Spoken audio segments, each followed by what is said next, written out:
Hi, I'm Yue Xu. And I'm Julie Kraftchick. We're active daters turned dating sociologists. Here to dive into everything modern dating and relationships. Welcome to the Dateable podcast. It's that time for our season finale of season 16 of our baby. This is all our grown baby. It's now driving. Sweet 16, yes. Straight up teenager now. I can't believe that we have gone through now 16 seasons of Dateable, 7+ years. And it does feel like our content is at a much more mature state than season one. Oh my God. Re-listening to season one, I'm just like, holy shit, this was a different podcast. It actually brought me back when we were in person a couple weeks ago. We were out with your friend Hai Ching, and I totally forgot she was at our very first recording. We had audience members sitting on Yue's bed in your studio apartment. We had audience members sitting on the bed eating chocolate-covered pretzels as we're recording. That's right. It was Hai Ching and my friend Grace. Yeah. And they were both very curious what the process would be like. Now we'd be like, don't chew. It's going to pick up the noise in the podcast. I mean, it's wild that we did live podcasting before it was a thing. Yeah. We were so ahead of our time. We didn't know. We were like editing on iMovie. For anyone that does podcasts, you're probably cringing real hard right now, as you should be. We just had no idea what we were doing. I mean, we didn't know. We didn't know. We just got the content out there and we did. And I'm glad we have this content. It's a nice way to look back at how far we've come. It's like reading your old diary entries. You know, you're like, oh, okay, I used to think this way. Now I don't. Totally. That's okay. I mean, I was just talking to a friend of ours about how she's learning more things about what she needs as she dates. And that's the only way, right? It's like as you go, that's how you learn. So you kind of need to just dive in and take a chance, figure it out. Like if we didn't do that podcast the first time, who knows if we would have started ever, right? And then you just learn along the way of what's working and what's not. This is great quote that says, the only thing that matters is now. And I truly believe in that because what we're experiencing in the present moment is the truth right now. And we can never experience this moment again. So it is good to capture your thoughts. If you're a journaler, I don't know if that's a word, but if you journal, it's a great way to get your thoughts on paper. I've actually recently encouraged my mom to journal for me, to address her journal entries to me and just tell me whatever's on her mind that day or that week. And whatever things that she wants to teach me or tell me, and it's just like very top of mind for her. And she said it's been like a really fun practice for her too, to put it in that perspective, like, what do I want to pass down to my daughter? So that's kind of like a fun thing to think about. Is like, what only matters is just now. And how do we savor that now? I really like that too, like the journaling to other people, because sometimes it can be really awkward to just be like, where do I start? Yeah, you can decide if you want to share it. I'm assuming your mom is giving you those entries, like so you can learn, or is it for her personally more? It's for her personally, and I will read them one day. Okay. Or you could do it in a way, maybe you have like an ex you want to address and you never ever share it with them. That's okay. Yes. Yes. It's a very good practice. To get all of your thoughts out there. Sometimes I get it. We end up in situations where we feel like I didn't say everything I wanted to say. We think that's the closure we need in relationships and friendships, in exiting a job, whatever it may be. But if you just get the words out on paper, that's like the only closure you need. It's a closure with yourself. Yeah. Right? That's it. So speaking of closure, so many closures for this episode. That's the theme for this episode. This is our season finale. So we have our special guest, a repeat guest, Mei Lee, back on the show. She is newly engaged at age 57 and first time engaged in her life. This is such a great way to wrap up our show. It just shows that dating and relationships, it's always top of mind, no matter what stage in life you're in. It's so important and people prioritize it. But also, the way things play out in dating and love happens in a different order for people. It happens on your own timeline. And that's the beauty of it all, is that you don't have to follow other people's timelines. Yeah, no, I really do believe that you can find love at any age. I don't believe that there's, I was like re-listening to an episode that we did on another podcast. And there was a listener that wrote in and was like, is it a lost cause to date after 40? And it's like, no, it's not, no. In today's world where people are, first of all, having all sorts of experiences, delaying relationships and marriages to put themselves first, whether that's through their career, education, whatever, or maybe you got married and then you got divorced. Relationships end all the time. There's not like one static dating pool. People are like coming in and out at all different stages. So I think if anything, now, if we're going to go back to the now is the best time to find love at any age. There is no deadline. There is no too late. None of that exists anymore, which is great. No, life is impermanent. The impermanence of life is what makes us human and makes us grow. So it's profound to understand that there is a beginning and end to everything in life, because when things end, it gives room for new beginnings. It's a very beautiful way of looking at everything that's happening for you, not to you in life. And with that, I think it's been a month out now, and I think it's time for me to just share that my partner and I are no longer together, and you'll hear all about it in a future episode, a tell-all episode. Like next week, it's going to air. Next week. You don't have to wait that long. And in this particular interview with May, I do bring up that relationship a lot when we were still together. Now, us no longer being together doesn't mean it dismisses any of the learnings I have from that relationship. So everything still applies, but we are no longer in a partnership due to infidelity on his end. I'm still reeling in the shock and anger of it all, but I'm working through it day by day. Julie has been such a strong supporter in my life throughout this process. This healing process that I'm going through, and I understand every day will feel different and look a little different, but I am working through this, and I appreciate you all giving me the time and space to work through it all. And I am now ready to tell the story, which again, as we alluded, you'll hear in next week's episode. It was a very shocking experience. It was very unexpected. I was blindsided.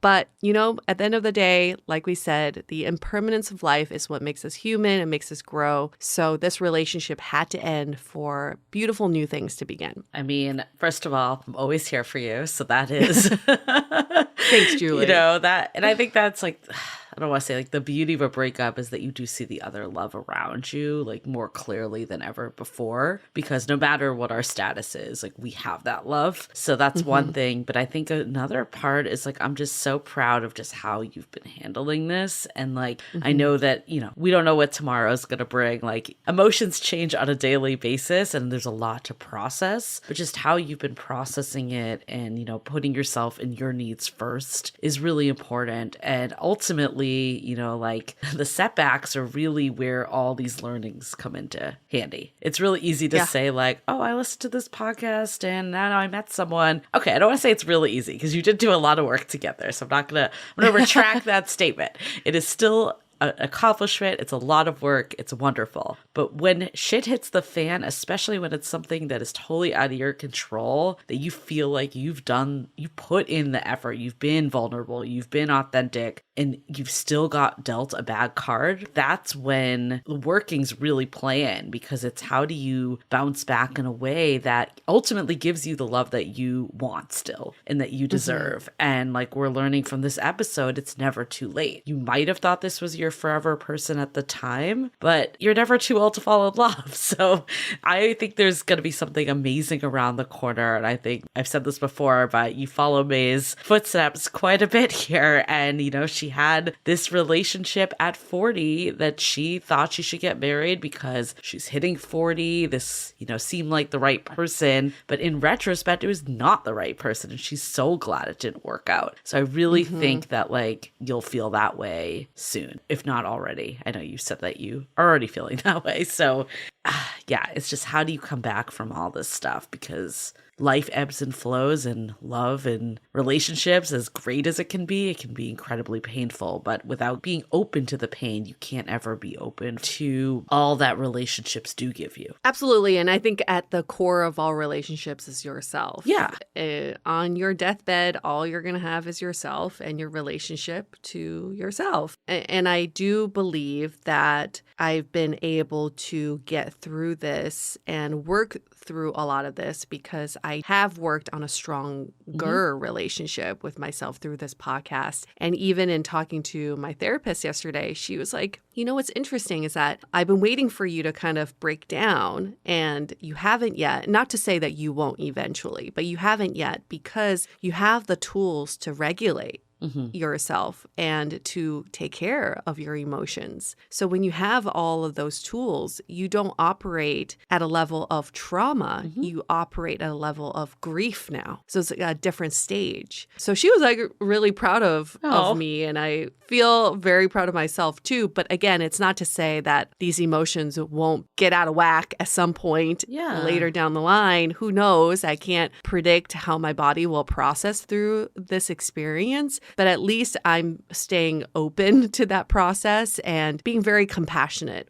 with myself and knowing that I have to take care of myself first. And all the friends and family who've been there for me, I cannot thank you all enough for just being my love army, in the words of one of our listeners, Lakshmi, being the support that I absolutely need and want and desire. And all the support that I never even thought I had have shown up in ways that, you know, I could have never even fathomed. So thank you. Thank you, everyone who've really shown up for me. I think if you need to do a good cry, there's nothing wrong with that either. Like sometimes letting the emotions out is super healthy, and instead of suppressing them. So being open to that is a good thing. Where I think in the past for me, I'll like bring it back to my personal experience because I don't want to speak for you. Where I've gotten stuck is when I got into like the victim mindset of like, what's wrong with me that this happened? Like, why can't anyone commit to me? There must be something flawed with me. That's where I think the work can really come in, that you're like, look, I really gave my all to this relationship. Like I did what I needed to do. And, you know, like if this didn't work out, like there's something else out there for me, and it's not going to get in the way of me finding my happy ending and what I want. That I think is a different mindset, but being open to like, you know, the feelings, like I don't think we can like push those away either. So yeah, I'm glad that you're like, I'm feeling good now. Maybe tomorrow I will break down and start crying and have, even if you have that pity party for a day or two, like I'm not saying you can't have that ever. You gotta just feel it. It's just how do you move out of it is really the key. To quote one of our favorite people, Young Pueblo, he says, your first reaction, your knee-jerk reaction is from your past, and your intentional reaction is from experience. Ooh, I like that a lot. So I have this way of observing the last month and thinking about, okay, I had a knee-jerk reaction. That is exactly how I would have reacted in the past. In the past, I would have wanted to run away, packed my bags, gone to a different country and stay there for 6 months. I think that would have been my knee-jerk reaction. And I did have that. I wanted to run away. But then I stepped back and thought, what do I want to learn from my previous experiences? How do I want to react differently? And that was actually coming home to my apartment, facing my life alone now without this person, and reinventing myself in this space, right? And that's how I am moving forward, is confronting the new me. And I'm very much enjoying getting to know the new me. My parents have been a huge help. This past weekend, we had a little family retreat. We went to this an unknown mountain village called Pine Mountain Club in the middle of California. Well, actually just 2 hours away from LA, but only 2,000 people live there. But we had a little family retreat because I wanted the three of us to reconnect with ourselves and to get deeper on some of our, I don't know, whatever we're going through. Like everybody's going through some shit. So we had such a great time getting to know each other again. And my parents were like, we didn't realize we raised such a grounded daughter. Aww. They were so proud of where I was in my life when we were talking, and they've been so scared for me that I would break down and that I would spiral throughout this whole thing. So they've been really protective, but now they feel like, you know what, you're going to be fine. They're so confident. You're going to be fine. So I'm like so thankful to have that support, but also to have the work that we've done on this podcast to really come into play in a moment of need. Yeah, it comes in when you least expect it, that's for sure. I still want to go on a retreat though. And we've talked about this. You and I will go on a different retreat. I mean, I think I'm glad that you're not running away. I think that is like huge growth. And ultimately people need to find what works for them in whatever situation. But I love this, like, okay, this is how old me would have dealt with it, and this is what I want for the future. That's really important. Not to say that we shouldn't take a trip, because I think we should. Of course we're going to take a trip. We're not going to run away. We're taking an intentional trip. Yes, exactly. There is a difference. Yeah, there's absolutely a difference. There is. Y'all, if you've taken a trip after a breakup, I'm not saying that's like the wrong thing. I'm just saying the old me would have just run away and try to sublet my apartment, try to leave the city, try to do everything to get away from everything that reminds me of him. And what I did was the opposite. I faced everything that reminds me of him to revent those memories and to take those memories back so I can own them. Right? No, that's huge. That's really good. I'm proud of you. I'm proud of everything. Thank you. I'm proud of us. So much growth. But, it's like, as much as breakups are terrible, I don't want to like undermine that. It is a new chapter, and the more we can look at it that way, the better, because like we said, you can meet anyone at any age. This is not like it's not like your last chance for love. That scarcity mindset is what gets us all in trouble when we think this is like our last chance or the last opportunity, or there's never going to be anyone else out there like whoever is in front of us. That's when we settle for like bad situations. Yes. And I'm in no rush to think about dating or get back into dating, because I truly am so confident in the fact that what is meant for me will come. Yeah. I can rest easy. I don't need to go out there and search for it and be all anxious about it and have a timeline about it. No. What is meant for me will come. That's it. I mean, the best thing right now is to honor yourself and just like take the time to grieve, whether that's rebuilding your life or even having that breakdown if you need to, like whatever it is. Yeah. One of our other friends, like this, she had a unexpected breakup after dating for 3.5 years. And now she's like with someone that she's so much happier with, that I know gives us you faith also. Like, and I think it's really beautiful that like you don't know what's out there for you, and sometimes in retrospect you're able to see that it wasn't the right thing for you, and looking back then you're able to find the right thing for you. Listen, this relationship was right for most of the almost 5 years. Yeah. Okay. And I will say that in a lifetime, we may have a series of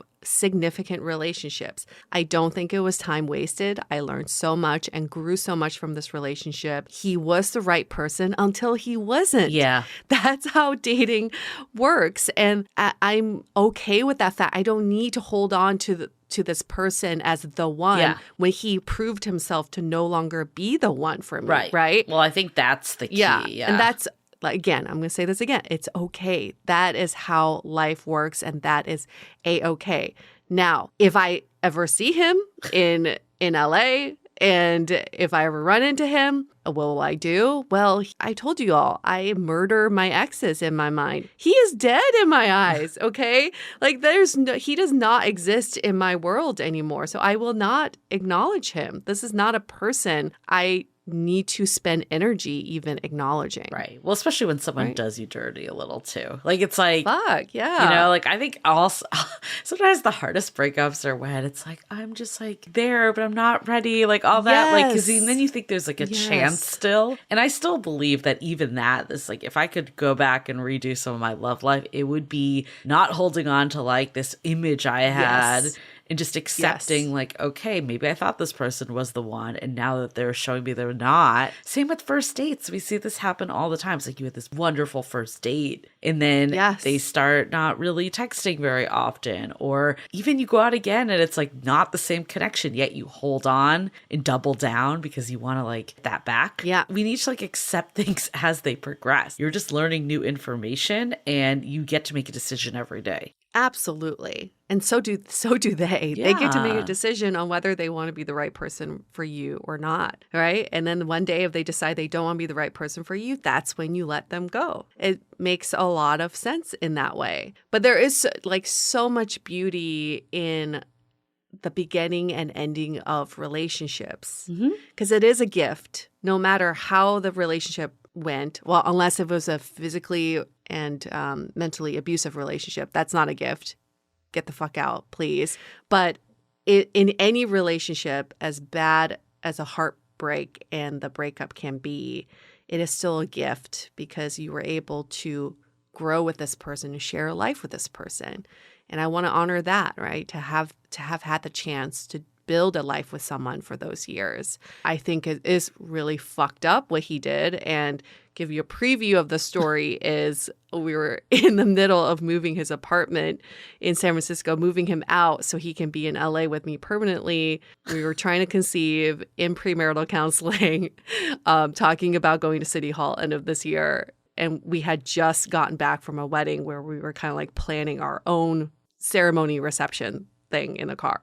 Anyway, in the middle of all of this is exactly when I found the evidence that I did not want to see. And this is something that's been going on still, present day, not like it was in the past, but there was also evidence of stuff going on in the past too. Yeah, that's your little preview. Yeah, we're going to go into all of it. It was very therapeutic. Hopefully that's what you said, but it was very, very therapeutic. But for now, we are going to focus on the positive of finding love at any age because it's so true and this is such a great story. And we love Mei Lee. We're so excited to have her back. She was a crowd favorite. If you didn't listen to her first episode, it was about, can you have it all? Can you like have the career? Can you have the love life? And, you know, maybe you can. And shortly after she came on our show, she found her man. Yeah. Well, it just shows now you, fiance. It just shows you like how you can get in your own way, like believing certain things. And then when you open that up a bit, could be pleasantly surprised. Or also at the same time, life is in stages. Maybe there's a period where you are more career focused and now you're ready to be more relationship focused. So here's the question for all of you. What if we told you that your person was right around the corner? What would you do differently today? How would you look at dating differently today? And we're going to help you work through that mindset shift by opening up our course again. Woo! I love it. What a transition to announcements. Finding Your Person program. This is a limited spot program where we work with a group of people on helping them find their person. And we opened this up. When was the last time we opened up the program? In February? It was a while. Yeah. It was back in like Valentine's Day-ish around then. You know, honestly, we love doing this program. We've gotten so many great emails from people. Like we had, you know, people that have met someone, people that have progressed something. Maybe they were already starting to date someone, but they wanted to like see if this did have the legs to last, or how do I get to be in a better place that I can evaluate, or how do I like show up in a way that like will make that partnership work. So we've seen people that have kind of come in that way. We've seen people that just, you know, were so down on dating and now dating is fun for them. We had an email from someone that realized that at the core of it, they just wanted to have a baby and they decided to go do that on their own. Like, it's crazy just how many, you know, success stories we've heard of from people. And yeah, we love this program. It's a lot of content. You'll have it for a lifetime. It's self-paced, which is great because, you know, you can do it on your terms. We also have check-ins with the two of us. We did change this a little from group calls to individual check-ins because we thought that would just be more helpful for people. So there's two of them. There's one at the midpoint. There's one at the end. So we're here with you. And that's part of why it's limited, because we want want to really help shepherd people. And we ask people, there's questions you kind of fill out along the way too that we are checking in and looking at so we can understand you when we do have those calls. This is not a book you read and go, okay, now I know how to find my person. This is very interactive, and it is the work that you need to do in order to unlock this part of your brain, to understand and believe that your person's right around the corner. Mm-hmm. So the unlocking process does take work. If you're ready to do the work, this is the program for you. It's going to take you back through all kinds of memories, take you back through all kinds of experiences that you've gone through, analyze, synthesize your life experiences, especially in dating. It's just going to take a lot of brain power, but it's so fucking worth it at the end. Yeah. Because you'll get to know yourself and you'll get to know what it is you're looking for. Well, that was where the Love Army came from. I remember now, it was during one of our calls. That's where we learned about it. That was inspired through this program. So anyways, if you want to sign up, our sign up is open currently. We are only open through the end of the week. It's a limited time, so the registration will end on Sunday. So make sure to get your spot. Sunday, I'll give you all a date. It be Sunday, the 2nd of July. Yes. So we're going into summer hot. Yes. This is the time to do it. You know, also dating, I feel like kind of slows down a little in the summer. So this is the perfect time to get into reflection mode. So you could hit the ground running in September when it's cuffing season. And we know that the dating apps are at their all-time peak outside of January. That's the other time. Those are the two times. So we like to also plan these courses around that. So we kind of get people to hit the, I don't want to say market. It sounds so bad, but like hit, you know, the dating world when it's optimal. Mm-hmm. We've done our research. We've done our shit, and we've put it all into one program for you all. It's very comprehensive. But yesterday I got so much validation because I spoke to a brain researcher, and she said, what you all do with the course, which is a lot of reflection, a lot of synthesizing, is the one thing everyone needs to do for at least 20 minutes a day to help improve their brain function and to regulate their emotions. It's like the one thing most people don't do that they can do in their life. It's the equivalent to meditation. If you don't meditate, this is an alternative way to get into that meditative state and to improve your brain function. So see, it's backed by science, what we're doing. There we go. So findingyourperson.com, go there, get your spot. Like we mentioned, it ends on Sunday. We were open since Monday, so spots are already going. So make sure to get yours if you are listening to this now. And limited spots open. Okay, let's just say that. Not everyone.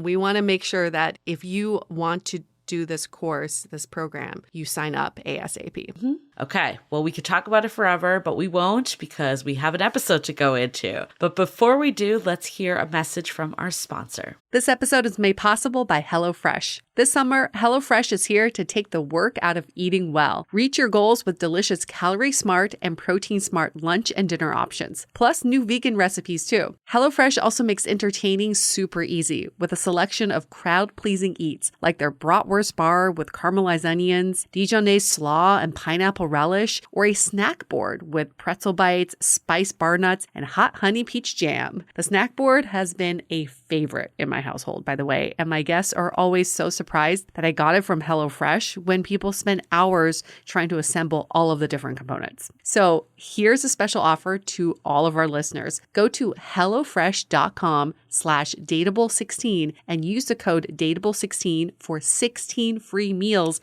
plus free shipping. Again, that's HelloFresh.com/Dateable16 and use the code DATEABLE16 for 16 free meals plus free shipping. HelloFresh, America's #1 meal kit. Okay, let's hear it from Mei Lee about finding love at any age.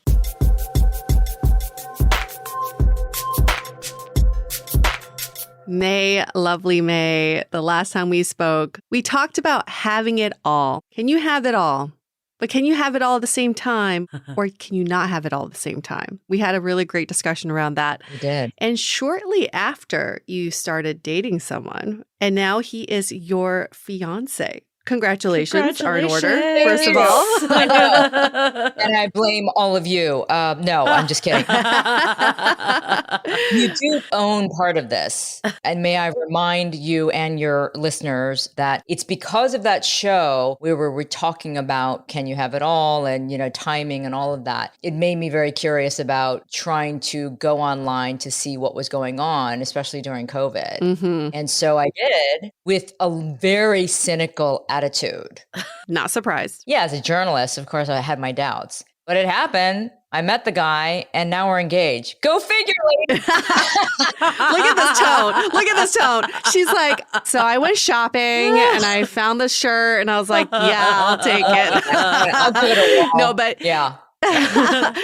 Well, I've actually met him, I guess it was like over a year and a half ago or maybe 2 years ago, but he's lovely. And I just want to remind everyone who May is. She is a repeat guest. She's been on our show before, obviously. She currently lives in the Los Angeles area, originally from Ohio. She is 57 years old and engaged. Woo. For the first time. Let's go. For the first time. I've been close twice before in my, adulthood. Yeah. Those did not work out. We didn't make it there, thank God. And I really mean that. And then, now at 57, I am engaged for the first time. So take us back, because you alluded to it. You got online to start to scope it out. Yeah. Take us back to single May. How did you two meet? There's been a lot of single May in my life. In the recent one? years, yes. So really, I was at a point in my life where, like a lot of more mature women who have successful career, I've lived all over the world because of my career, and I made my choices, right? And so when we always go back to that question, can women have it all? We can, but oftentimes not all at once. And so we are up against sometimes making choices, right? Yeah. So I chose during my lifetime very openly and wisely, not always, but, deliberately the course of my life to a certain extent. So I was at a point where I said, well, you know what? I've been single for a while and I've been good. Everything's been okay. And so I think it was more of curiosity about what was going on in the climate of what was going on because of COVID. I would be lying if I said I wasn't somewhat open-minded too, though.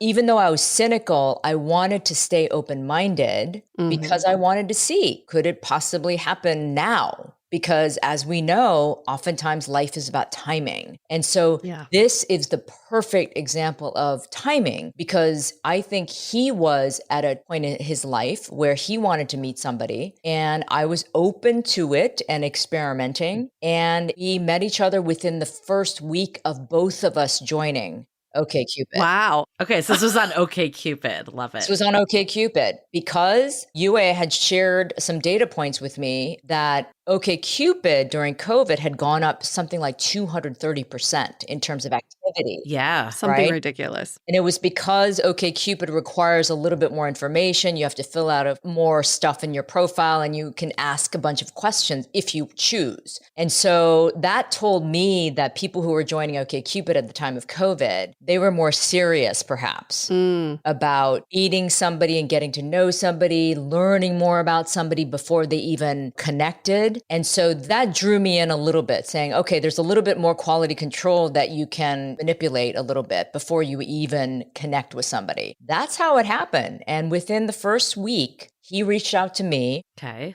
And it was very clear he had read my profile. It was very clear he had read all of my answers. How so? Because he was in his first message to me, he was referring to things I said in my profile. Very specific details. And so that already told me, okay, this is a guy who's serious. He's not just looking at photos and being like, hi, Which many people do. Exactly. Hey, right? I mean, that kind of thing. So it was very clear that it was thoughtful about it. Had you been on dating apps before? Like while you were single, were you how is this different? Is the sky blue, Julie? Come on. No, I mean, look, a lot of us in this day and age, dating apps are the way to try to meet people, right? Yeah. Because we're all so busy, but also it's complicated. Yeah. So yes, I had been on and off dating apps for years. Hmm. And I had been successful in the past. I had some longer term relationships from meeting somebody from a dating app. But every time I would go on a dating app and it just didn't work out or whatever, I'd be like, I'm never doing this again. I swear I will never go on a dating app again. And so if I had $1 for every time I said that, I'd probably You'd could be retire. fucking rich. I mean, I feel like it sounds so obvious to be on dating apps, but we actually heard a lot of people in COVID being their first time. That's why I asked. Like, it is crazy. Yeah. Oh, interesting. But it was a little different for you because you wanted to go on OkCupid out of curiosity. Yeah.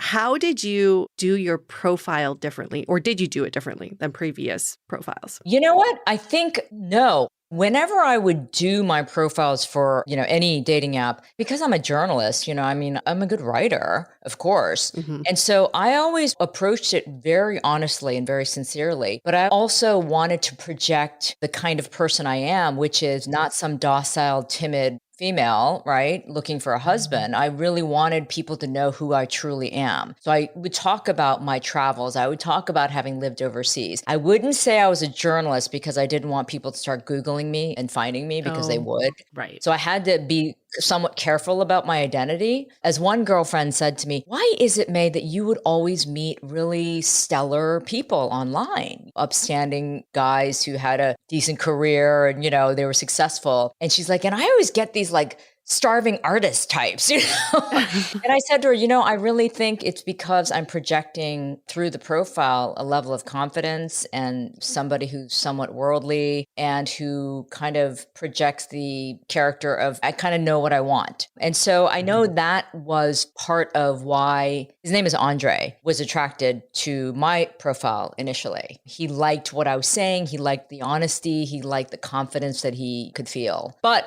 in COVID, I also wanted to say and said in my profile, we're living through very interesting times. It's crazy. And there's a lot of self-reflection going on. Right. And so I remember saying that about myself, saying this is giving me time to reflect on a lot of things and prioritize and weed out the unnecessary things that are such distractions. So I was equating what was going on at the time with how I was feeling too. So we hear you. You're coming from a place of curiosity, kind of shed light into where you were at that moment. Yeah. Dating in your 50s. We like to call it like your dating why. Like, what's the reason that you're even dating in the first place? Like, what was your mentality this time around dating in your 50s? That's a great question because, again, some people might be thinking, yeah, why would she need to date if she's saying that her life was so good and, there was nothing that was empty or missing? And I truly felt that way. So don't think I'm feeding you guys a bunch of bullshit.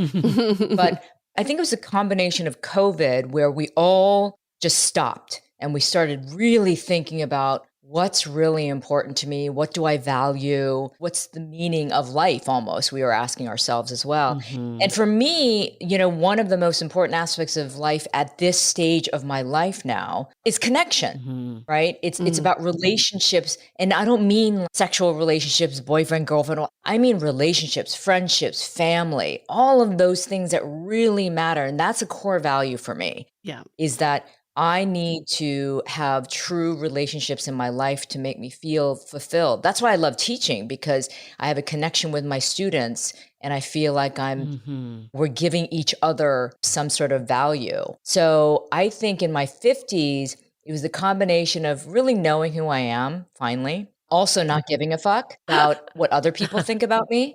And that's also the beauty of getting older, right? You really don't give a shit about if they're going to judge you. I could give a rat's ass.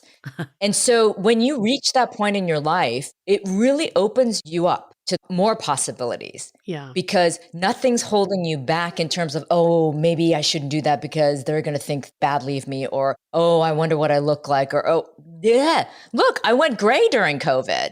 Right? I was just like, I cannot color my hair anymore. This is ridiculous.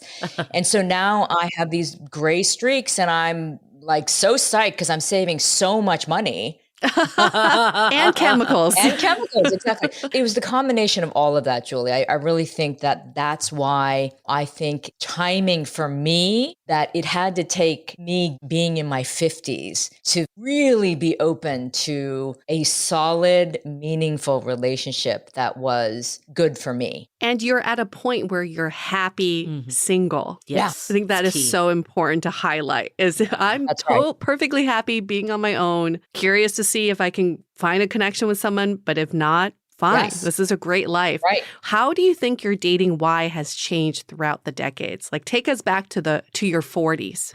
Was your dating why differently? Well, in my 40s, when I was just turning 40, that's when I almost got engaged for the second time. And I know that at that period of my life, because I was about to turn 40, I was panicked. You're in that stage where you're like, man, if I don't do this now, because the biological now or never. clock, I think a lot of people feel that way for sure. I feel that way. It's a weird arbitrary cutoff, right? It is. Yeah. It is. And I think, again, it's a combination of societal guidelines, but also realistically for women, it's the biological clock too, right? So when you're hitting 40, again, doctors are saying, and, you know, obviously the data shows that it's kind of a cliff that you drop off of. But clearly we've seen women over 40 have children too, so it's not impossible. But I think all of that pressure and all of these rules about age, especially with women, really put a lot of pressure on us. And so, I almost got engaged to a guy that was bad news. I saw so many red flags throughout the time when we were dating, and I was going to go through it with it anyway. Yeah. And I look back on that, I'm like, crazy. Yeah, like what the hell were you thinking? Right? You wanted this so badly that you were willing to overlook all of this shit. So that's how my 40s started. In the 30s, you're dating why? Again, 30s, I was flying high career-wise, and most of my 30s was spent overseas, working for various networks, including CNN in Tokyo and Hong Kong. So I was career woman, totally focused, totally driven. So if a guy came into my life, and they did, they had to take it or leave it in terms of like what I was doing with my career. So I was a bit rigid. I will say I was a bit more rigid in terms of really just, it was all about my career. And sure, the relationship, that was nice. It wasn't the priority. But if it didn't work, oh my gosh, I'm going to tell you. Well, I'll tell you a horrible story. And if he's listening, don't worry, I'm not going to use a name. I was dating a guy in Tokyo. He was American, expat, super nice guy, you know, nothing wrong with them. We were dating for about 2 years. But I didn't feel it. I kind of knew that he wasn't the one. I think he thought I was the one. Then I got a promotion to become the anchor of CNN out of Hong Kong. This is when I was still in Tokyo. And so he was prepared to move for me to Hong Kong from Tokyo. And we were sitting on my couch as the movers had come and taken almost everything out of my apartment. And I was like, no, we're done. And I broke up with him and then got on the plane. Shit. Damn. And I mean, seriously, ladies, it was bad. That was not my finest moment. Damn. And so, but that's how I was at that time. And so I know he hated me for a long time. He might still hate me. Who knows? But yeah, that was kind of an unforgivable move on my part. Yeah, because it wasn't a priority for you in your 30s. Your priority was your career. And we hear this a lot. It was. And, you know, here's the thing. I think also it was one of those things, even when I was younger, I think it was instilled in me that marriage was forever, right? Because I come from a very traditional family background, right? My parents are Korean immigrants. They stayed married to the day my father died, you know, tragically. And so I grew up with that notion of, if you get married, you stay married. I'm not saying that's right or wrong, but that's just the way I was brought up. Right. So I know that my psyche was like, marriage, it's serious. And so I'm not going to do it unless it feels right and it's the right person. Now, granted, when I was about to turn 40, I was about to make that huge mistake. But I think that affected me all along the way with relationships where I thought, if I don't feel this 100%, I'm not going to do it. I mean, that makes total sense. Like, I definitely can hear why you felt the way that you did with that. Like, it's funny that in retrospect, you can see this all so clearly. But when you're in it, it's hard to know what the right decisions are. Yeah. Like, I mean, I know you're like, oh, I was terrible to that guy. But it's like in that moment, you were just trying to figure it out also. And even like the one in your 40s, it's really interesting to hear, like, I felt that pressure and I would have regretted it. Yeah. So take us current day, like when you met your now fiance, how did this feel different? Like, how did you change your mentality and know that this one was a keeper? Yeah. So I felt something very early on. And when I mean very early on, I mean when we first started messaging each other on the app before we even had a phone conversation. Because when he wrote me, clearly I saw that he was taking care in terms of writing back to me and referring to things that he read about me. So I could tell he was already a thoughtful guy. And then I read his profile and saw that, you know, he was a beautiful writer as well, but he was also being very authentic and honest in his profile. And so I was like, this seems like an unusual, and also he's from Europe. And so for me, I like the idea that somebody has a more worldly, international view of the world. So that sort of intrigued me as well.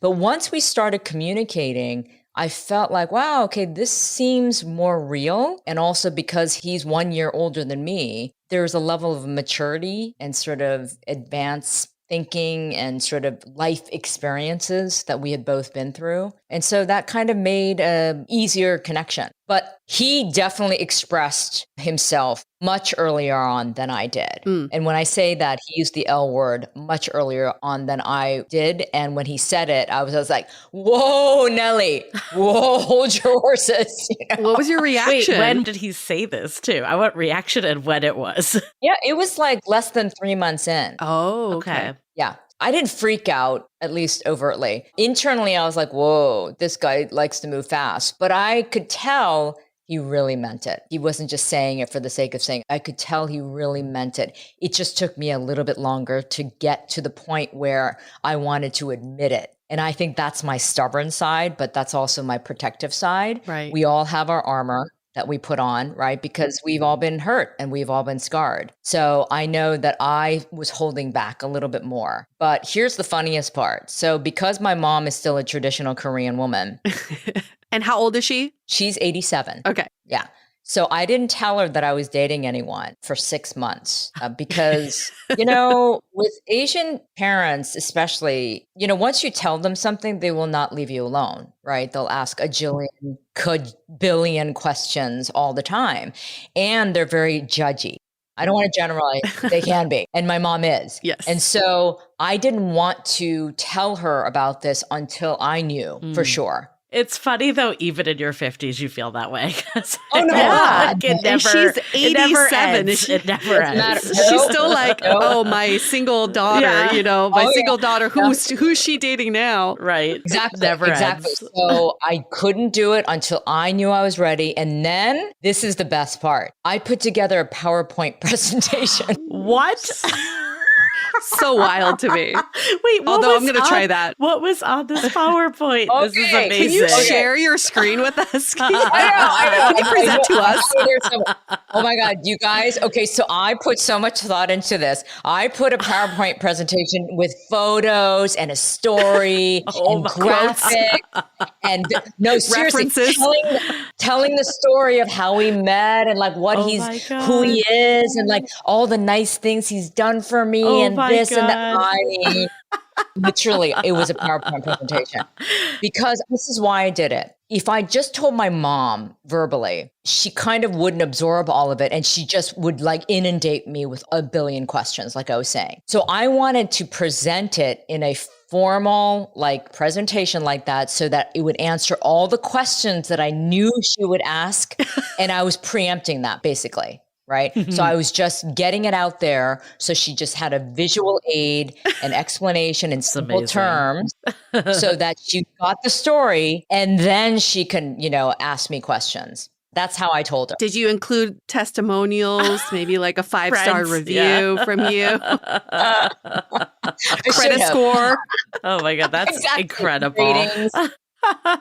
But okay, so what is interesting is that he said, I love you pretty early on. Yeah. And it took you a few more months to come around and to present him to your mom. But Yes. you two had a discrepancy in terms of your views on marriage. Can you tell us about that? Yeah. So he's been married before. And so he's kind of like, oh, I can take it or leave it.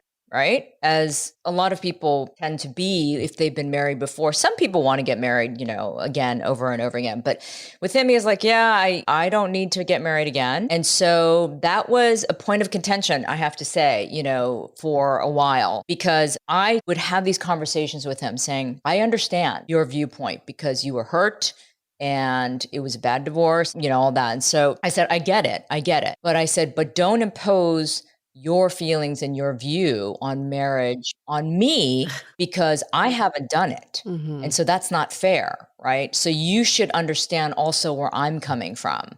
So we had to have these discussions along the way about where we stand. And what I was trying to do is try to have him understand where I'm coming from. He didn't have to completely accept everything I was saying. Right. But I also didn't want him to be so rigid saying, because at one point he said, this is what society imposes on everyone, just because you're supposed to get married. Everybody gets married. I go, whoa, whoa, whoa, whoa. I said, that is a sweeping generality. You need to take that back. Everyone doesn't do it because they're feeling the pressure of getting married. Right. People get married because they want to, right? And it's a declaration of their love and their commitment to each other. And that's what I tried to explain to him. I said, listen, to me, it's a commitment that we're making to each other, but also it is a public declaration. And that is meaningful. That is meaningful to me. And so that's when he finally, I think, got it. And he said, okay. And that he wanted to surprise me on my birthday, which was at the end of March, to propose, but I blew it. I blew the proposal, ladies. We got into an argument over this very topic around Valentine's Day. Oh my God. Yeah. Look, Valentine's Day is meaningless to me. I think it's just a made up, holiday. But something triggered. And so we got into an argument about engagement and marriage again. And I was just like really pissed. And he's like, okay, well, I guess I have to tell you, I was going to surprise you and propose to you on your birthday. And I'm like, no, sorry. So he had come around at this point already. He had come around. I feel like you and UA definitely have parallel lives in so many ways. Or I think so many of us are in this boat where you have to, because of what your partner wants, it challenges you on why you want these things. Totally. I've been challenged with this almost every day. Like, why is it that I want marriage? I think I want it. And you're right. You can't impose someone else's views on marriage on yourself and vice versa. Right. So that does come with friction. Yes. But it is interesting to me that after all those years of almost getting engaged and dodging those bullets and being happy on your own, that marriage is still important to you. I'm very curious to know, why is it still important to you, other than the declaration of love? But what is it at the core? I think at the core is really the value that I put into commitment. And so when I ask myself, what does that mean and why is that so important? I look at how I look at other people and other relationships and just general behavior that I expect from others and expect from myself. And what are those values? It's commitment. It's loyalty. You can ask my friends what kind of friend I am. I'm really loyal, and respect for one another. And that communication that I need from other people. And so I think those are all core values that are so important to me. So if I'm in a relationship, those are things I really want. And to me, if that commitment has to come in the form of, engagement or something that, again, seals the deal. Right? Because he was arguing for a long time. It's like, I'm committed to you. Yeah. You're the one, I'm going to be with you for the rest of my life. Right. And I don't doubt him. I didn't doubt him for a minute, but I think I still have this traditional side of me. And again, maybe it's society, maybe it's the programming to a certain extent. So I'm not going to act like, no, I'm not falling for the programming. It's part of that. For sure. But it is so interesting to see how people react, right? To when you say you're engaged. It's a completely new level of reaction. And the way they view you and your relationship. It changes. It's taken seriously. Yes. Take it more seriously. And what's the second question people always ask after you say you're engaged? Have you set a date? Right. It's like they just want you When's to this like happening? all of a sudden speed into this, you know? And so here's where I'm a little bit unusual. Engagement was actually more important to me. Really. Well, it's the path forward. It is, Yeah. but it's that public declaration and that commitment that you have Yeah. made. It's a symbolism. So one thing like I've definitely been here recently is that like my partner and I are on the same page of like wanting marriage and to move forward, but we were on different paces. And I was, you know, a similar story to you that he was kind of like the one early on that was moving faster. Yeah. And then somehow I became the one that like wanted things to move Trying to push it. faster. And he was a little behind me. Our therapist said his heart was with me, but his head was 5 steps behind. That's great. So I guess my question for you is like, how were you able to work through this pace discrepancy? I know yours was a little more than that entirely, is like getting on the same page of what you want in the first place, but then how to actually get it in motion. Honestly, Julie, I think it's a work in progress. Because you think about it, you bring two human beings, individual human beings together, right? And we're supposed to what? Everything's supposed to be in sync all the time? Right. It's not realistic. No fucking way. That's impossible. So here's what's different about this relationship compared to any other I've had. I've never had such an open, communicative relationship before. Yes. Right. I've had good relationships with decent communication. Right. This one, it is so open and nothing is closed off. I don't ever feel like I'm walking on eggshells. Same for him. We are very, very open in terms of our communication because when humans get together, we're never going to always be in sync. Right. But what should happen though, if you have the open communication, then at least you can express, hey, dude, you're not in sync with me. What's going on? Let's talk about this. And that's what happened in this Right. case with the engagement and the commitment. Right. He was telling me his story. I was sharing my story. Yeah. We obviously weren't in sync, but we kept talking about it. Right. And that's when we were able to grow closer and at least come to this point where we agreed.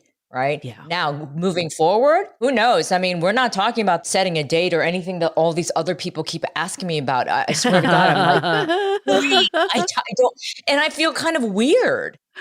I mean, you guys tell me what you think. Wait, how long have you been engaged?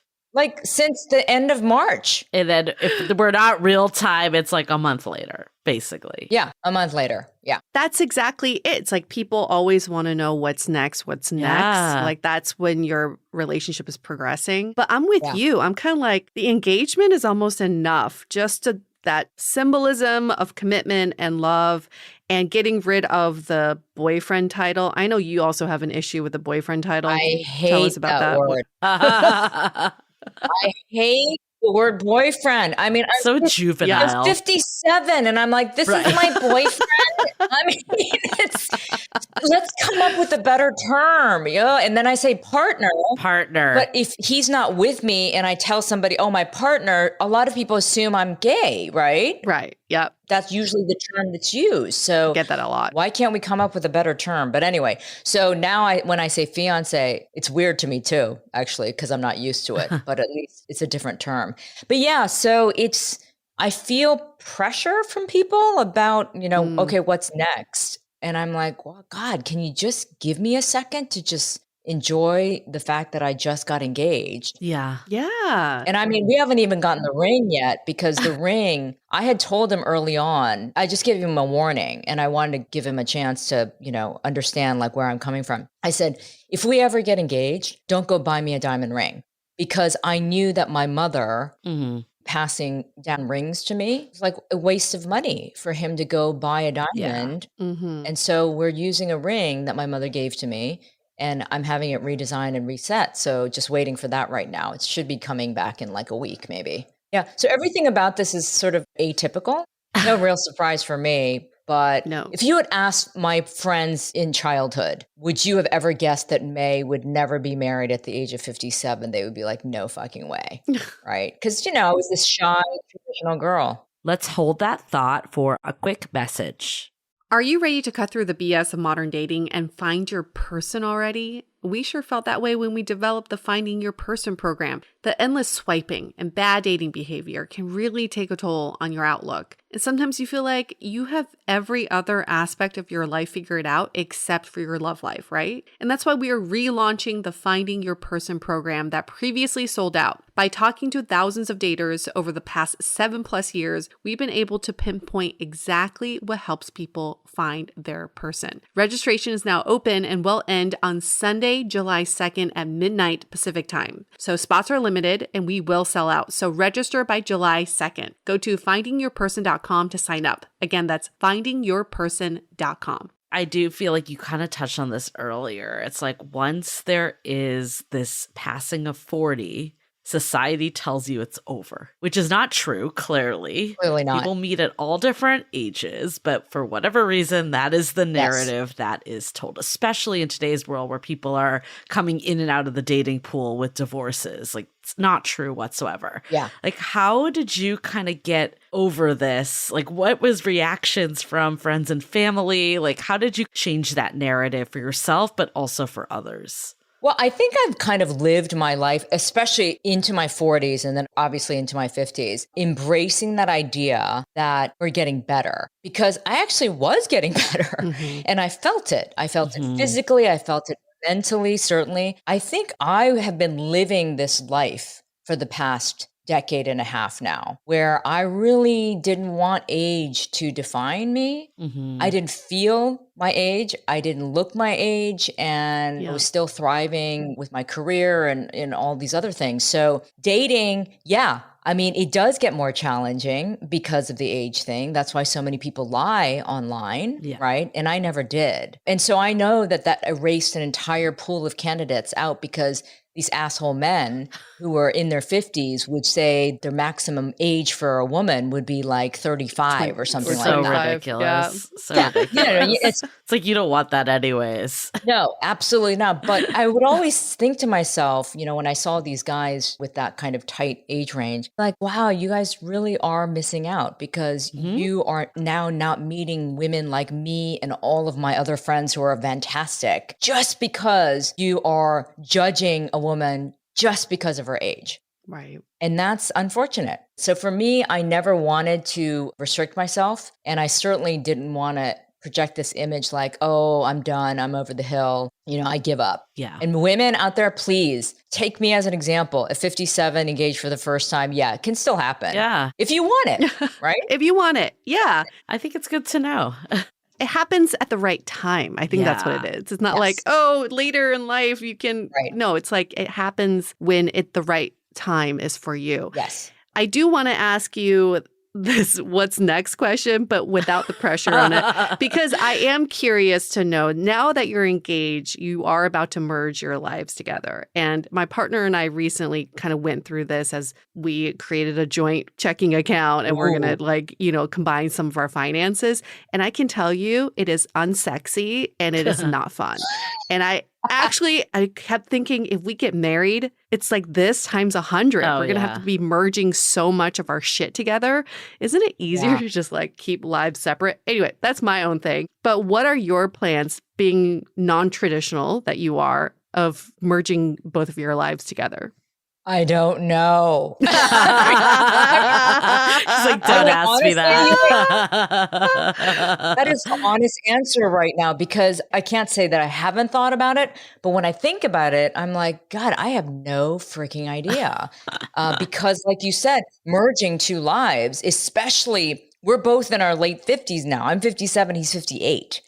So that's a big merger. Of lives. Shift. Like, we're way past middle age. So I do think about that. And so right now, he has his house, I have my house. We're not talking about moving in together. It's kind of working right now because he spends most of his time here. I rarely go to his house because I have 2 dogs. It's just a pain in the ass to pack him up and take him to his house. So that works. And then the other thing is that his hobby, he's a technical diver. So he has all this diving shit. And I mean, when I Oh. say a lot, he has a lot of diving shit. His entire garage looks like a technical diving shop and like equipment. Oh. So he said, May, even if we wanted to move in together, we would have to get a different house because there's no way. Yeah. You need Room. more There's space. practical things like that. But yeah, you're right, Yue. I mean, it's complicated. When you're merging two very full lives together, it's complicated. So I don't know the answer. And I don't think we're going to get there anytime super soon. It's so interesting because, like, when you meet someone in your 20s or like right after college, like you're basically starting your life together and growing together. Yeah. But challenges arise because you're growing in different directions. Where when you meet someone later in life, you're more developed, you know who you are, you bring that to dating. Yeah. But you basically have built an entire life up that makes it complicated and people are set in their ways. Like, are there any other times that you've experienced, like outside of just like the stuff that you're like, okay, how do we like budge and meet each other because we're both kind of in our own mindsets? Well, I mean, for me, you know, one of the things that always complicated a relationship goes back to my family. Yeah. You know, Asian families are really, you know, tough. they're traditional. There's a lot of expectation and there's a lot of pressure. And so again, growing up with those expectations of, you know, my parents, they of course thought I was going to marry a Korean American doctor, right? And so with that kind of really narrow definition of what their expectation was, it made me feel bad when I wasn't meeting somebody like that. And so I would have to keep some of my relationships secret. Some boyfriends, they never even knew about because I never bothered to share. Because if I failed, then they'd be like, see, you know, I told you, you don't know what you're doing. So that pressure continues in terms of how I kind of feel about how I go about relationships, but also with my family. And so what was really important to me was that whoever I end up with, one of the things that had to merge well is my family because they're super important to me. Right? Yeah. I'm not one of those people who says, oh, fuck it. I don't care what my family thinks. I do. I really do. Yeah. So the fact that my mom and my brother and my other relatives really like this guy and have embraced him, it's so meaningful to me that merging, that was one of the biggest priorities for me. Even at 57. Yeah. It matters. I mean, we just went to a memorial service for one of my uncles who passed away, and all of my relatives were there. He came with me. The ones who had never met him before, they met him. The other ones that already knew him, they love him. And he respects my culture, he respects my background. And those are really important to me. How long have you two been together from like when you met to now? Just over 2.5 years now. Okay. Yeah. When was it then that you felt like, okay, I want this to be at that next level? I want to start doing the milestones of introducing to my family and to get to the place of I want to be married. Yeah. How did that play out for you?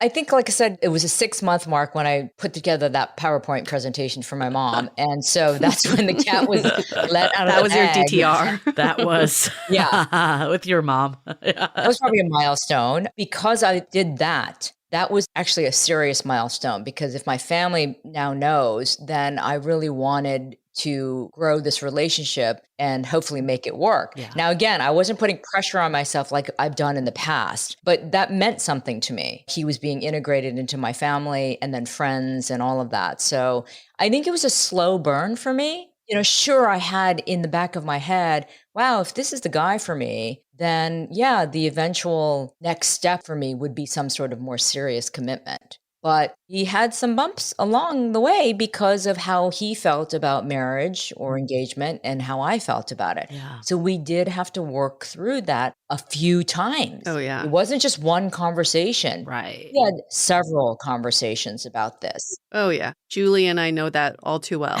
Rinse and repeat. Rinse and repeat. Yeah. Can you recall like one of the harder conversations that you had on the topic? Look, it was a delicate dance because I had to be sympathetic because of what his past experience was. His marriage broke up because she fell in love with somebody else. Kind of came out of left field. So it's not like his marriage was disintegrating and he wanted out, right? Right. So I knew that I had to be sensitive to that. But at the same time, I had to also say to myself, don't put your feelings aside. Right. You got to honor your needs. For sure. Exactly. I knew I had to honor my needs and be honest about that.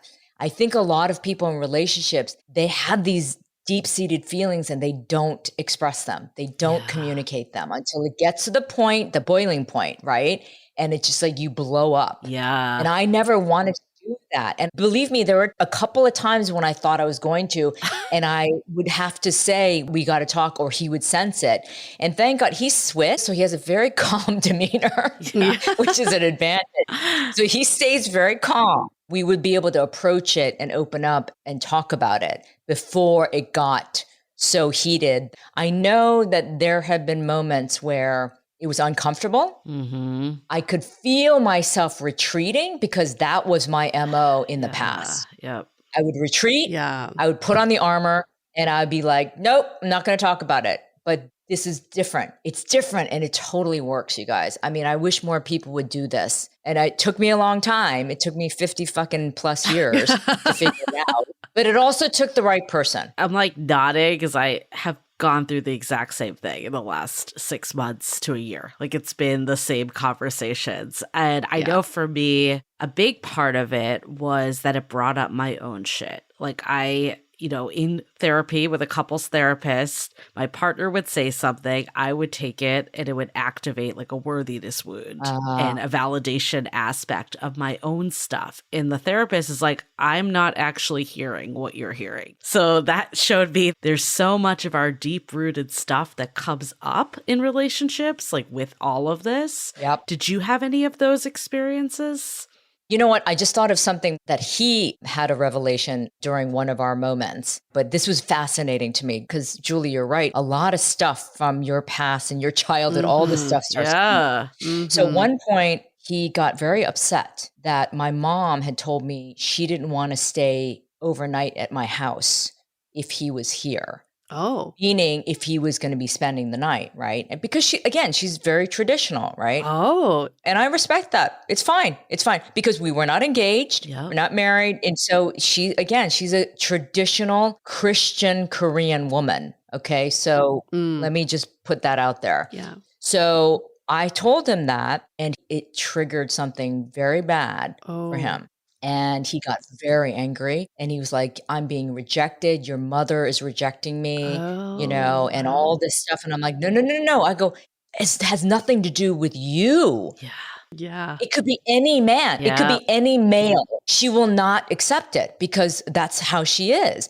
But he thought it was about him. Yep. Right. Been there. And I finally said, where's this coming from? And he said, I think this is coming from childhood rejection. Oh, for sure. Stuff was coming up from his past and his own family and all this stuff. It was transference. He was feeling rejected because of what was happening through my mom, but he was connecting it to something from his past. So that was an interesting moment that I learned something new about him. Mm-hmm. That's fascinating. That triggered something from his past. Yeah. And what was yours? Yeah, for me, I think there are moments when I still wonder if this is something that I can maintain. Because again, I'm 57 and I've never been engaged and I've never been married. I don't have kids. And so I sometimes question, am I capable of this? Am I not wired to stay in a relationship or make a long-term commitment? And so I know all of that stuff comes from my childhood too.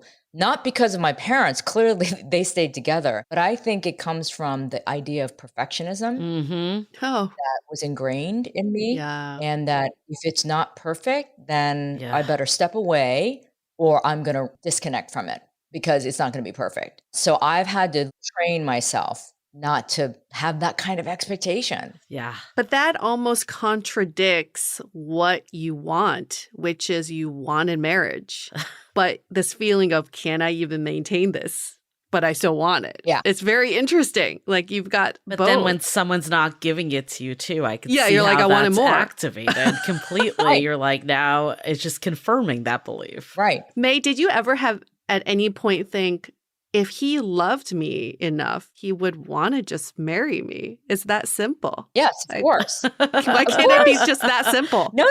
I'd be like, he's telling me that you're the one, and absolutely, we're going to be together forever. I have no doubt about. He said that multiple times. I have no doubt that we're going to be together forever.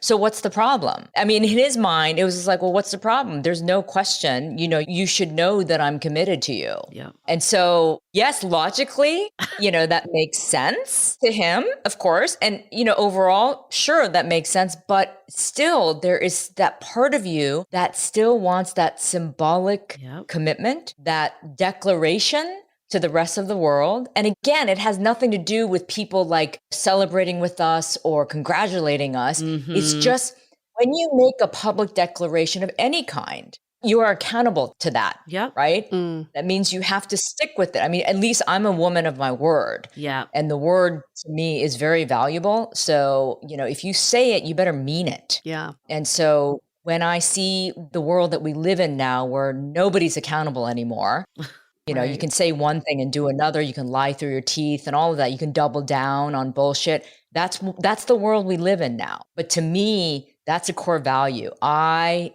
am a woman of my word. I like commitment. I like making promises and keeping them. So I think that's why it means so much. 100%. And I want to highlight this though. Remember, he's the one that said, I love you first to you a little early on. And you were like, whoa. Yeah. Imagine if he was 3 months in, was like, let's get married. You probably would be like, whoa, where's this coming from? I don't know if that's what I want. Isn't that so interesting? In a relationship, someone's always a few steps ahead and the other one's just trying to catch up. Yes. Only if they're willing to catch up, or then they just kind of disappear. So it's interesting that this happens in every relationship, at every stage in life. What advice would you give to anyone who is struggling in dating right now, thinking, I'm just not going to find my person? I mean, look, it's so cliche, right, to say because of the situation that I'm in. But I have to say, you never know. It's just You never know. But again, don't give up if you still want it. Yeah. Yep. And sometimes when you don't want it, but don't be negative about it. Don't be like, fucking hate, man. I hate women. I'm never going to fucking date again. Don't put that bad energy out there. That's what you'll get back. Right? Yep. Don't make it a negative thing. Right. And I did that for a little while too. Very negative. So, and that didn't help my cause whatsoever. So once I felt a release almost of any kind of pressure, and I just opened myself up to the universe. I think it was one of those things. It's like, I wasn't like, searching and like desperate, right? Because that doesn't work either. I think if you just open yourself up and say, you know what? I would love to meet somebody, but if I don't, that's fine. It's great because I love my life. But if I meet somebody, that's wonderful. But just approach it in that manner and then be focused if you need to be, right? I've had girlfriends now because of my story, and maybe I'll have more people now, reach out, but they're like saying, God, May, can you help me write my profile? Or like, what did you do? How did you do this? Because we still live in a world where we love happy endings. Yeah. We still get caught up in the fairy tales. Yeah. Mine is a really unusual story. It's an unusual tale. And, sure, you can call it a happy ending, but it's continuous, No, it's right? a beginning. Let's not sugarcoat. Like we said before, it's a work in progress, right? Just because I met this great guy and we're engaged, it doesn't mean the work stops. We're still going to have stuff we need to talk about and we need to deal with. But it's that communication. Yes. That is the one thing that is so different in this relationship for me. 100%. I mean, I think this has been such an incredible conversation. I feel like so much of this is resonating with Yue and I, and probably many of our listeners out there that, I think the biggest thing that I've taken away from this conversation, just life experience, we think that the end of a relationship is the DTR and defining it and meeting that person, but it's really just the beginning. And I love what you said about it's in progress, because that is the truth, is there's gonna be ups and downs. It's not always smooth sailing. I feel like we don't talk about this ever, that relationships are challenging this way. Like we talk about dating being hard and why is it so difficult to meet anyone, but we don't actually ever talk about the struggles of two people just coming together. Yeah. I feel like when I was in the thick of going through this, like I heard from so many friends that are happily married now that they struggle with the same thing. Totally. Yet no one talked about it in the moment because it's like almost like you want to preserve your relationship and not share the struggles. It's kind of what you were saying earlier of like this feeling of perfection that you want to make everyone feel like you have this perfect relationship. But that's just not realistic. Or if it is, you're just completely suppressing your needs, is what I've netted out to. And I agree with you. It's all about communication. I really think that's the only way you can evaluate if the partner is going to be good for the long haul. Like we don't know what's going to happen in 5 years, 10 years, or whatever. Yep. All we know is how can we work through things with someone and can we get to the other side and come to a place that we're both happy, we're both stating our needs, we're both getting our needs met. That's really the only measure we can have to predict the future. So I cannot agree with you more that that's the sign of a good, healthy relationship. And also, it really is about your continual growth too and self-awareness. Yes. I see a lot of people at my age even completely unaware of themselves, Yep. lacking complete self-awareness. And so I think we can't live so blindly and then think we hit, a maturity date and it's like, oh, I'm done. Nope. And so I'm good. I don't need to reflect. I don't need to learn anything more about myself. And that's where the rigidity is so bad, right? Where people really don't want to like even consider a different perspective or a different way of going about life. And there is no better mirror than a relationship. All your shit gets Seriously. reflected back to you. Seriously. Exactly.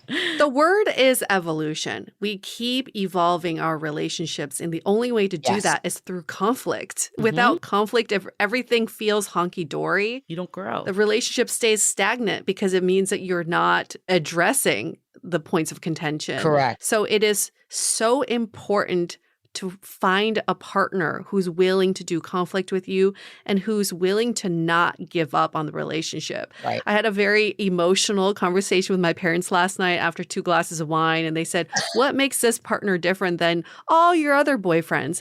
I said, he is the first and only one who has not given up on us. Yeah. He's the first and only one who's willing to keep trying. And even though it's hard, it's so worth it because I found someone who's willing to work on this with me. I can't guarantee you that we'll keep this forever, that he'll keep wanting to work on this or I will keep working on this. But in this moment in time, I can say that. And I can say that that is the most important quality of a partner, especially when you are at a place where you're happy with your life. You're happy, single, you are so fulfilled. You are not looking for someone to complete you or to make you happy. Exactly. That's when the only quality that matters is finding a partner who's willing to work on it with you.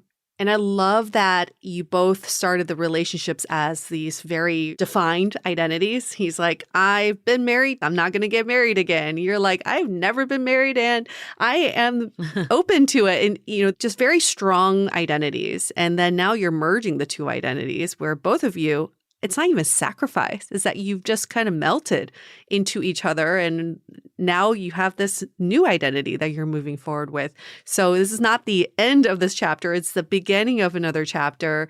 You also have so much else going on, May, that it just shows that life just keeps evolving no matter what stage in life you're in. Totally. It does. And that's the message. It's like, don't think like you have some sort of expiration date. Yeah. Right. Because my life is busier and much more interesting than, in my 40s. Seriously, I thought my life was great in my 30s and 40s. Are you kidding? I was flying high and living all over the world. But it's incredible how the arc is still going up. Yes. Because I am embracing the fact that, I'm not done. It's such an important message, though, that life doesn't need to stop because you hit a certain age. Like, I think that is such a misconception. And For sure. it's really toxic, actually. That's even a belief system that our society holds. Oh, so I'm really completely. Yeah. Like, whether it's life, love, whatever it is, aspect of your life, career, love, whatever it is, it's hopeful to know that it never, like, you're just evolving. That's the theme. For sure. Yeah. There's no such thing as too late. Yeah. Right. Anything can happen.